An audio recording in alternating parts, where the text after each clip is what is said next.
userukira umuryango w'ibihugu vya Buraya mu Rwanda Michael Ryan uyu munsi yibasiwe ku rubuga nkoranyambaga rwa Twitter na bamwe mu bategetsi b'u Rwanda ndetse n'abashigikiye kubera ubutumwa yasohoye ejo agereranya isenywa ry'inyubakwa Top Tower Hotel iri mu mujyi wa Kigali n'amazu yabonye asenyuka mu ntambara yo muri Syria.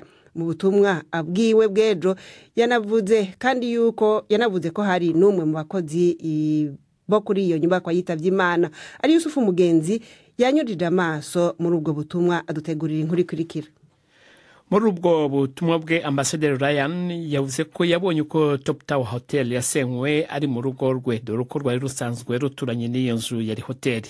Yageranije isenywa ry'iyo nzu n'amazu yabonye asenywa mu mujyi wa Damascus mu murwa mukuru wa Syria. Yavuze ko mu gusenya iyo hoteli byangije urukuta rw'urugo rwe, ariko inzu ye ntacyo yabaye. Yavuze kandi ko hari umuntu umwe wapfuye. Ku butumwa bwe Bwana Ryan yashyizeho na video yerekana iyo nzu irimo gusandara. Mu bategetsi bahise bamusubiza ni Johnson Businge, Minisitiri w'Ubucamanza. Yavuze ko amagambo ya Bwana Ryan ari amahimbano.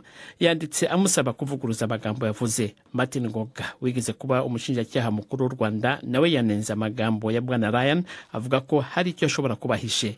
Hari n'abandi bamaganye amagambo ya Ambassador Ryan batanga ingero z'ahandi ku isi mu mijyi yindi aho basenye amazu nk'uko byagenze kuri Top Tower Hotel.